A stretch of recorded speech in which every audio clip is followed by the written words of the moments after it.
السلام علیکم ورحمۃ اللہ تعالی وبرکاتہ۔ بسم اللہ الرحمن الرحیم۔ صرف 5 منٹ کا مدرسہ قرآن و حدیث کی روشنی میں۔ نمبر 1، اسلامی تاریخ 17 ذی الحجہ۔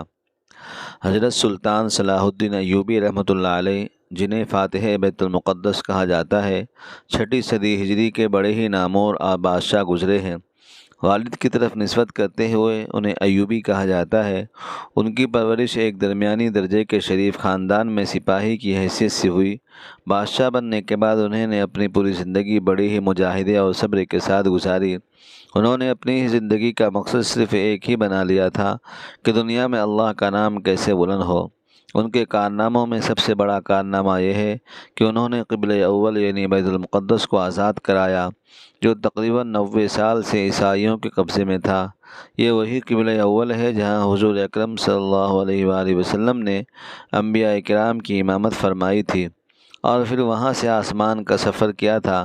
عیسائیوں نے جب بیت المقدس پر قبضہ کیا تھا تو مسلمانوں پر ظلم و ستم کی انتہا کر دی تھی، مگر اسی بیت المقدس پر 90 سال کے بعد جب مسلمان کا دوبارہ قبضہ ہوا تو سلطان صلاح الدین ایوبی رحمۃ اللہ علیہ نے ان سے بدلہ لینے کے بجائے یہ اعلان کرا دیا کہ جو بوڑھے آدمی فدیہ کی رقم نہیں دے سکتے وہ آزاد کیے جاتے ہیں کہ وہ جہاں چاہیں چلے جائیں۔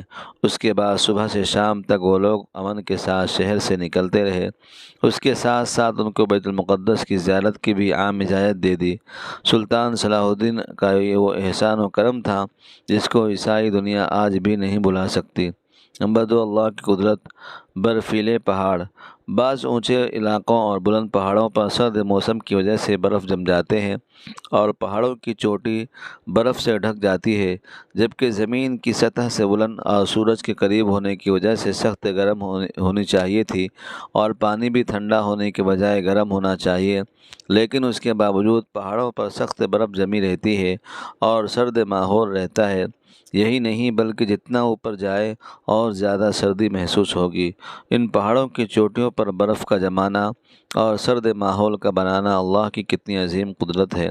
نمبر 3، ایک فرض کے بارے میں۔ صبح کی نماز ادا کرنے پر حفاظت کا ذمہ۔ رسول اللہ صلی اللہ علیہ وسلم نے فرمایا، جس نے صبح یعنی فجر کی نماز ادا کی وہ اللہ کی حفاظت میں ہے۔ نمبر 4، ایک سنت کے بارے میں۔ اپنے بچوں سے پیار محبت کرنا۔ حضرت اقرع بن حابس رضی اللہ تعالیٰ عنہ کی موجودگی میں رسول اللہ صلی اللہ علیہ وسلم نے حضرت حسین رضی اللہ تعالیٰ عنہ کا بوسہ لیا۔ یہ دیکھ کر اقرع بن حابس رضی اللہ تعالیٰ عنہ نے کہا، میرے 10 بیٹے ہیں، میں نے کبھی کسی کا بوسہ نہیں لیا۔ رسول اللہ صلی اللہ علیہ وسلم نے یہ سن کر فرمایا، جو رحم نہیں کرتا اس پر رحم بھی نہیں کیا جاتا۔ نمبر 5، ایک اہم عمل کی فضیلت۔ قرآن کی تلاوت۔ رسول اللہ نے فرمایا، قرآن شریف کی تلاوت کیا کرو، اس لیے کہ قیامت کے دن یہ اپنے ساتھی یعنی پڑھنے والے کی شفاعت کرے گا۔ نمبر 6، گناہ کے بارے میں۔ رشوت لے کر ناحق فیصلہ کرنا۔ رسول اللہ صلی اللہ علیہ وسلم نے فرمایا، جو شخص رشوت لے کر ناحق فیصلہ کرے اللہ تعالیٰ اسے اتنی گہری جہنم میں ڈالے گا کہ 500 برس تک برابر گرتے چلے جانے کے باوجود اس کی تہہ تک نہ پہنچ پائے گا۔ نمبر 7، دنیا کے بارے میں۔ رسول اللہ نے ارشاد فرمایا، کامیاب ہو گیا وہ شخص جس نے اسلام قبول کیا اور اس کو ضرورت کے وقت روزی ملی اور اللہ تعالیٰ نے اس کو دی ہوئی روزی پر قناعت کرنے والا بنا دیا۔ نمبر 8، آخرت کے بارے میں۔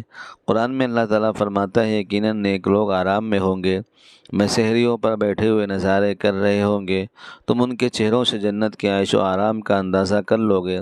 ان کو سیل بند خالص شراب پلائی جائے گی، اس پر مشک کی مہر لگی ہوگی۔ ایسی پاکیزہ شراب کے لیے رغبت کرنے والوں کو رغبت کرنی چاہیے۔ اس شراب میں تسنیم کے پانی کی ملاوٹ ہوگی۔ وہ ایک اچھا چشمہ ہے جس میں سے نیک بندے پئیں گے۔ نمبر 9، طب نبوی سے علاج۔ گائے کے دودھ کے فائدے۔ رسول اللہ صلی اللہ علیہ وسلم نے فرمایا، گائے کا دودھ استعمال کیا کرو کیونکہ وہ ہر قسم کے پودوں کو چرتی ہے، اس لیے کہ دودھ میں ہر بیماری سے شفا ہے۔